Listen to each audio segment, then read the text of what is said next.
Avançamos para o consultório de hoje. Seja bem-vindo e fique connosco desse lado até bem perto das 4, nesta tarde de quinta-feira. Já sabe que pode participar e aqui, ao longo destas 2 horas, esclarecer as suas questões relacionadas com fisioterapia. Está reservada para esta primeira hora e endocrinologia reservada então para a segunda. Para se inscrever é muito fácil, basta marcar o número de telefone 2250832997.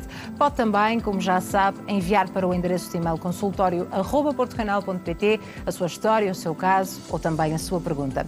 Vamos assinalar o Dia Mundial da Fisioterapia. Nesta primeira hora é a nossa convidada, a doutora Flávia Salé, fisioterapeuta, a quem agradeço a presença. Olá, doutora, muito obrigada. É um gosto tê-la cá. E se calhar começávamos por explicar em que consiste a fisioterapia de reabilitação pélvica masculina. É o nosso Exatamente, foco, não é? sim. Nos próximos minutinhos. É uma área especializada da fisioterapia, que consiste numa série de técnicas que depois podemos, entretanto, explorar, porque depende muito de cada contexto clínico, mas que trata essencialmente das patologias do pavimento pélvico masculino, do homem, exatamente. Tem algumas nuances diferentes em relação ao pavimento pélvico feminino, que está muito em voga hoje em dia. E aquele que ouvimos mais falar, não é? Exatamente. Com mais frequência. Sim. Felizmente as técnicas relativas ao pavimento pélvico feminino já estão muito disseminadas, já conseguimos trabalhar em determinados contextos de uma forma já muito estabelecida. As técnicas em relação ao pavimento pélvico masculino, penso que estão agora a tentar sair cá para fora e ter outra relevância, pronto, porque há uma série de tabus também aqui. Era isso que eu ia perguntar. Isso associados. significa que até agora sempre foi um tema um bocadinho tabu? Sim. As mulheres têm alguns tabus associados também, e lutam contra isso diariamente, mas os homens também não têm menos paradigmas em relação ao pavimento pélvico. Para além de terem que lutar com uma figura de um patriarcado, ter que ter uma figura de performance sexual, de que não pode ter qualquer tipo de falha nesse aspecto. O que acontece é que os homens também não partilham tantas histórias como nós, não é? sim, Claro. como nós mulheres partilhamos. Isso muitas vezes faz com que eles vivam determinadas patologias muito sozinhos. E que poderiam ser facilmente resolvidas. Sim. E eles, surpreendentemente, muitas vezes vêm à fisioterapia encaminhados por outras especialidades e vêm tropeçar em novidades que para eles eram uma realidade completamente fora daquilo que eles esperariam que pudesse acontecer, que os pudesse ajudar. E é muito engraçado ver esta diferença na clínica da pessoa que entra, da pessoa que sai da consulta. Pronto. Portanto, são os próprios a criarem essas barreiras muitas vezes, não é? Sim, sim, porque há uma vertente cultural, quer nós queiramos, quer não. E depois também vamos ver que a forma de abordagem da fisioterapia, principalmente muitas vezes porque há homens que podem sentir-se inibidos de serem intervencionados também por uma fisioterapeuta do sexo feminino, isso pode também fazê-los não procurar o serviço em si, não é? Mas eles têm que lutar contra um tabu de que eu tenho que procurar um serviço porque eu tenho uma falha, não é? Muitas vezes está relacionado com desempenho sexual ou com outra patologia que interfere com uma performance que eles não podem deixar cair, digamos assim. Portanto, muitas vezes esta consulta também começa por essa desconstrução dessa forma como eles tentam perceber a fisioterapia, não é? E o seu próprio problema. Sim. Muitas vezes eles não vão preparados para da nossa forma de intervenção. A consulta muitas vezes passa por um desenrolar de uma avaliação e nessa avaliação muitas vezes nós também conseguimos desconstruir exatamente alguns paradigmas, nomeadamente no contexto sexual, pronto, que ainda existe muito. E é muito interessante como a consulta se desenrola muitas vezes nesse sentido e como nós ajudamos a desconstruir e não é pouco comum quando eles saem da consulta e agradecem não propriamente pelo tratamento em si, mas pelo facto de ficarem descansados, no sentido em que percebem que não são os únicos a viver determinados problemas. Claro. e que não têm que ter assim um peso tão grande em relação a determinadas posturas que têm que assumir no dia a dia. Imagino que muitas vezes existem aqui bloqueios emocionais também que possam estar a gerar muitos destes problemas, não é? Sim, sem dúvida nenhuma. Ainda não tive a sorte de trabalhar em casais homossexuais, ou tenho trabalhado sempre em casais heterossexuais. A fisioterapia pélvica masculina intervém muito nesta questão da disfunção sexual. Já vamos ver que praticamente todas as patologias podem não ser primárias na disfunção sexual, mas têm quase sempre associada esta problemática. E muitas vezes vêm em casal. E é o único apoio que eles têm, ok? É parceira. Muitas vezes também já me tem acontecido de aparecerem no consultório sem a parceira inclusivamente saber que lá estão. Claro. Portanto, são problemas que também são vividos num silêncio emocional muito grande, que ainda acarreta mais pressão, mais catastrofização do problema, digamos assim. E que depois pode levar também mais tempo à sua resolução, Sim, não é? porque escondem, e ao impacto do tratamento, exatamente, claro. escondem, e há situações que se vão prolongando no tempo. E a resolução depois começa a ser cada vez mais difícil, porque há alterações que se vão instalando. Quais são então esses principais problemas ou motivos que levam os homens, os senhores, a pedirem ajuda neste contexto? Ora bem, nós podemos ter alterações a nível urinário, a nível fecal, a nível sexual e algumas dores generalizadas pélvicas. Claro. Isto são os sintomas gerais, digamos assim. Em termos específicos, os homens sofrem incontinência tal e qual como as mulheres, ou seja, perda de urina involuntária, não com uma taxa de uma prevalência tão grande como nas mulheres, e nós depois também podemos explorar o porquê disso acontecer, que é engraçado ver estas diferenças. Tem a ver precisamente com a diferença do pavimento anatómica, pélvico, sim, uma diferença anatómica, sim. E, portanto, podemos começar a ter esta questão das perdas, pode começar simplesmente por um sintoma de urgência. O que é uma urgência? É uma vontade súbita de ir à casa de banho para querer urinar e muitas vezes não conseguir controlar e aí haver essa perda.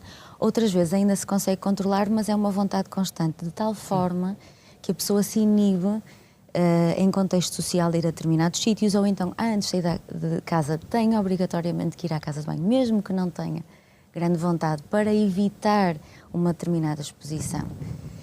Depois temos problemas ainda relacionados com, na realidade, na parte urinária ainda, com o gotejamento pós-miccional, ou seja, o homem urina e a seguir tem uma sensação de esvaziamento incompleto, ainda goteja.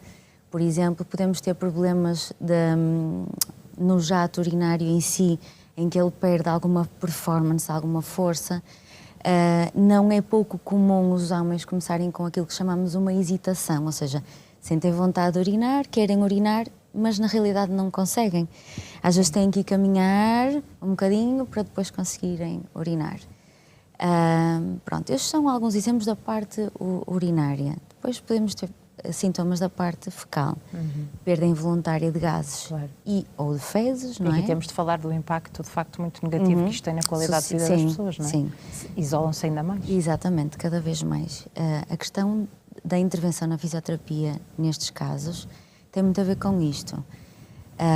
Isto interfere com a autoestima da pessoa e com a sua interação em termos de relações interpessoais e depois em contexto social. Há questões muito complicadas.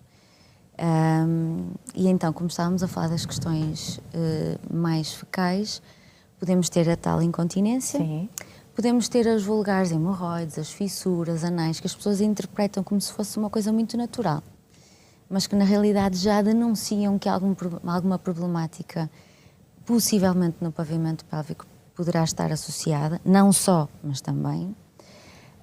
E depois temos questões da disfunção sexual, que também são muito, muito, muito comuns. Podemos falar desde disfunção erétil, a vulgar impotência sexual, que não está só associada à idade, que muitas vezes nós associamos a partir de uma certa idade, as coisas acabam por acontecer, não. E as pessoas quase que aceitam, não é? Sim. Por isso. Mas a verdade é que eu tenho tido pacientes jovens com 30, 35 anos que já começam a ter algum nível de disfunção erétil, alguma ejaculação precoce, também, dor na relação, na penetração, digamos assim. Há uma série de alterações nestes focos. E depois há outras coisas que a fisioterapia também ajuda muito diretamente, que têm a ver com dor no cóccix, dor generalizada pélvica, dor testicular. A partir do momento em que todas as outras patologias a nível orgânico estão despistadas, a fisioterapia começa a ter aqui um papel muito importante, porque o pavimento pélvico interfere nestas dinâmicas todas. Claro. Mas, portanto, normalmente estes senhores procuram logo a ajuda da fisioterapia? Não. Tem esta primeira linha de abordagem em contacto com o seu médico de família, por exemplo? Pode ser por médico de família, pode ser por urologia, podem ir primeiro, por exemplo, a um psicólogo relacionado com a parte sexual, mais especificamente. E tantas vezes manter também esse acompanhamento, não é? Sim, a fisioterapia nesta área nunca trabalha sozinha. Nós precisamos sempre de uma avaliação prévia de um médico de família ou de um médico de clínica geral para despistar algumas patologias de base que podem provocar estas patologias. Estamos a falar de doenças como diabetes, Diabetes, hipertensão, alguma cardiopatia sem ser a hipertensão. Doenças cardiovasculares. Sim, exatamente. Podemos estar a falar também de alguma neoplasia, por exemplo, cancro da próstata, ou uma hiperplasia benigna, que é só entre aspas, não é? Sim, é um aumento da próstata, mas que não tem nenhuma malignidade. E, portanto, nós precisamos de fazer primeiro todos estes despistes, um tumor da bexiga, um tumor do reto. Todas estas patologias trazem estas alterações que nós falamos. E primeiro nós precisamos despistar isto e depois sim intervir. Ou então, no caso de se confirmar algum tipo de patologia em que tenha que ser intervencionado cirurgicamente primeiro, muitas vezes a fisioterapia faz uma abordagem pré-cirúrgica, que já está indicada pela Sociedade de Urologia Americana, e muitas vezes faz o acompanhamento pós-cirúrgico, mediante aquilo que estivermos a falar. Claro. Portanto, não é uma área que trabalha sozinha. Muitas vezes precisamos também da ajuda da nutrição. Nos casos de obstipação, as pessoas também encaram a obstipação como uma questão perfeitamente normal, e não o é. Claro. E tem depois as suas consequências a nível do pavimento pélvico.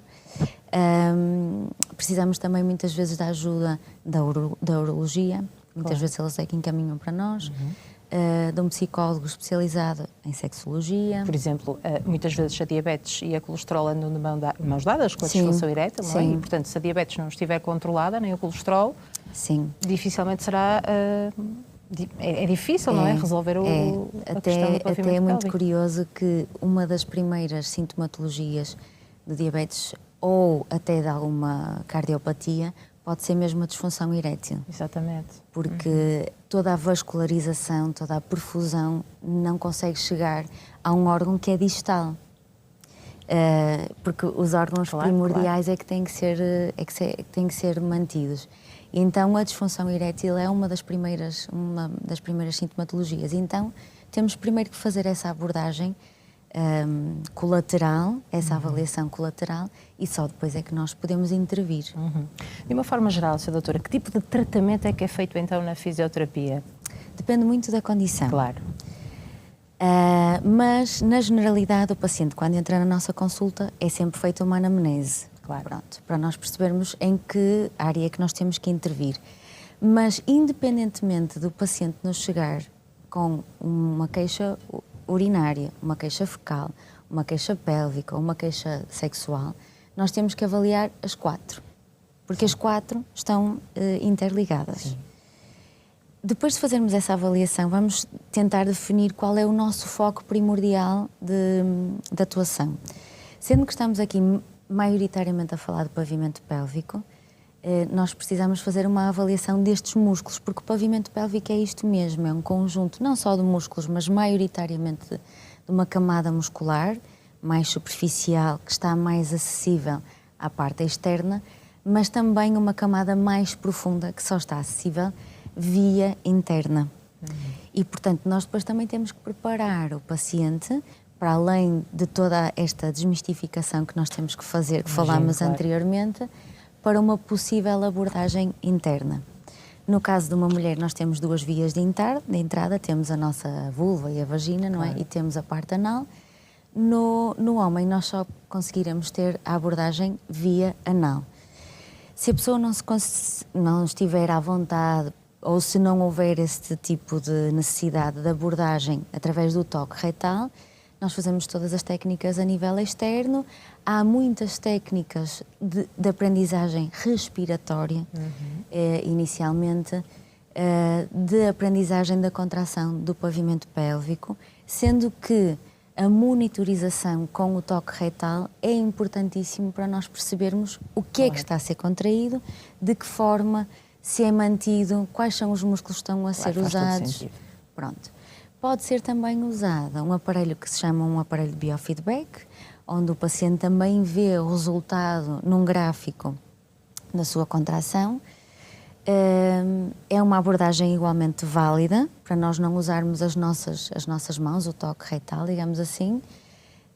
De qualquer forma, o que é que acontece? É uma sonda que é apertada de uma forma generalizada e não consegue detectar a diferença de qual é o músculo que está a ser usado. Claro.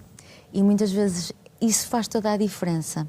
Se nós usamos mais os músculos superficiais, os que estão relacionados com a parte peniana, ou se estamos a usar os músculos mais retais, digamos assim, a parte mais posterior, mais relacionados com a função fecal, por exemplo. Depende muito da abordagem que nós queremos ter. E o toque manual é sempre mais fidedigno nesse aspecto. Pode ser uma barreira também?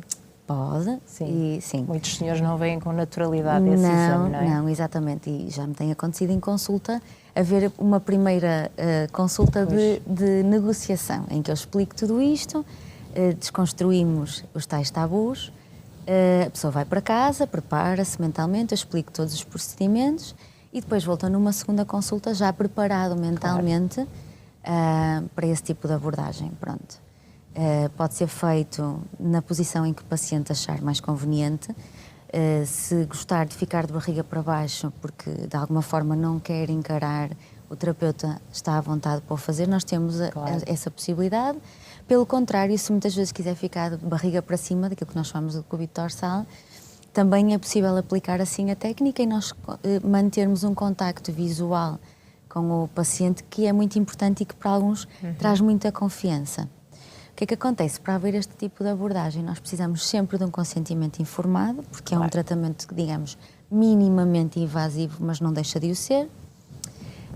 E a pessoa está sempre à vontade, a qualquer momento, de pedir para que a técnica seja interrompida, para... Porque, de facto, há aqui algum desconforto associado, Pode não é? haver. Sem anestesia, não é? Claro. Sim. Sem Não é necessário, porque, na realidade, o que acontece é que o esfíncter anal tem uma contração automática quando nós estimulamos, claro, mas com a respiração e depois do primeiro estímulo, o esfíncter acaba por relaxar e nós aproveitamos esse relaxamento para fazer essa entrada. Que é uma entrada que, obviamente, não é inócua, não é? Mas nós podemos comparar muito a uma colocação de um supositório, que toda a gente já o fez alguma vez na vida e consegue perceber que há um desconforto, mas não é propriamente uma dor, a não ser que haja efetivamente alguma problemática. E aí nós temos que negociar um bocadinho entre o desconforto do paciente e aquilo que é necessário fazer. E temos sempre que respeitar, muitas vezes temos que parar a sessão, deixar que a pessoa respire, voltar outra vez a insistir. Desta vez não dá, tentamos para a próxima. Pronto, tentar uma série de estratégias para efetivamente não traumatizar ainda mais o paciente. Sem dúvida, deixá-lo esse tempo sempre pode ser muito vontade. importante, não é? Sim. Essa consciencialização de ir para casa, como dizia, pensar mentalmente o que é que vai acontecer. Sim, isso é muito importante. Mas isto é algo que se faz, como estava a dizer há pouco, deu-me essa dica também. Há muitos jovens a precisarem deste tipo de tratamento, não é? Destes cada vez mais. Que a idade não há limite, nem mínima nem máxima, de certa forma. Não, pode ser por questões hormonais, pode ser pelo estilo de vida que nós estamos hoje em dia a ter, que interfere diretamente com esta questão hormonal, pelo sedentarismo, por esta questão também muito da performance que nós temos que ter, os homens, não é? Que têm de ter em termos sexuais. Há uma série de questões que a população jovem já começa a ter como consequência. Estávamos a falar, por exemplo, da disfunção erétil, estávamos a falar, por exemplo, daquilo que nós chamamos de uma protalgia fugaz, que é uma dor constante na zona do ânus, que é muito comum nos homens porque têm aquilo que se chama o pavimento hiperativo, o pavimento pélvico hiperativo, que está relacionado com imensas questões, como eu estava a falar, o sedentarismo, estarmos muito tempo sentados, mal sentados, termos posturas de defecação não muito apropriadas, termos alterações da pressão intra-abdominal também desajustada, que provoca, por reatividade, uma tensão do pavimento pélvico, que é uma camada muscular que reage a estas questões de pressão estrutural, mas feliz ou infelizmente também reage às questões emocionais. E o stress pelo qual nós hoje em dia também vivemos, também passamos, claro, tem influência, sim. Tem influência, sim. Nem de propósito, vamos na segunda hora do programa falar da obesidade, não é? Pronto, também há aqui exatamente, uma ligação, sim, sem dúvida exatamente. alguma. Mas estes tratamentos também têm uma taxa de sucesso boa, não é? Sim. Alta, claro que sim. Umas patologias mais do que outras. Imagino. E eu acho que tem muito a ver, às vezes, com o facto de nós sabermos exatamente qual é o cerne da questão dentro da problemática. E há patologias em que ainda não se sabe exatamente qual é o cerne da questão. Por exemplo, uma patologia muito comum é a doença de Peyronie, em que o pênis começa a ganhar uma zona de fibrose, pode ser bilateral ou pode ser unilateral. Com uma curvatura, não é? Sim. Há, inclusivamente, algumas áreas da medicina que já consideram esta doença uma patologia autoimune. Sim. A medicação, em termos pode ajudar de alguma forma, mas não tem uma evidência muito forte. A cirurgia é uma intervenção que se faz já em casos muito graves. A fisioterapia pode eventualmente ajudar nestes casos com uma taxa de sucesso ainda elevada. A disfunção erétil, lá está, se estiver relacionada com patologia do pavimento pélvico, tem uma taxa de sucesso muito grande. Obviamente, se estiver por trás uma situação de uma diabetes, de uma hipertensão, uma cardiopatia, claro que a taxa de sucesso não será tão grande, claro. Não é? Se estivermos a falar de uma hiperplasia prostática, em que a próstata aumentou de volume, mas ainda não temos uma solução cirúrgica, nem a medicação ajudou, a fisioterapia pode ajudar, por exemplo, no caso de uma incontinência urinária por hiperplasia, mas claro que o seu prognóstico está reservado porque há uma patologia de base. E isto é sempre importante nós percebermos, é que o prognóstico vai depender muito do que é que nós temos por trás. E por isso é que a fisioterapia pélvica não pode atuar sozinha. E de certa forma procurar ajuda o mais rapidamente possível, sim, não é? Sim. Ao mínimo desconforto, dor, algo que não está bem, porque todos nós conhecemos o nosso corpo melhor do que ninguém. Sim. Procurar ajuda nesse sentido, sim. Deitar abaixo estas barreiras, não é? E desconstruir também estes tabus. Exatamente. Muito obrigada pela sua presença, foi um gosto tê-la aqui no consultório, aprendemos muito, mas vai continuar, precisamente, vamos ouvir as dúvidas dos nossos telespectadores. Portanto, sobre este tema, ou então questões relacionadas com fisioterapia, convido-o então a participar, pode-se inscrever através do número de telefone 225083297, garantir a sua inscrição e participação aqui em direto, 225083297, ou se for mais fácil para si, pode enviar a sua questão ou partilhar connosco o seu caso também, a sua experiência ou a sua opinião para o endereço de e-mail consultório@portocanal.pt. Agora sim, um curtíssimo intervalo, estamos de regresso daqui a uns minutinhos. Até já.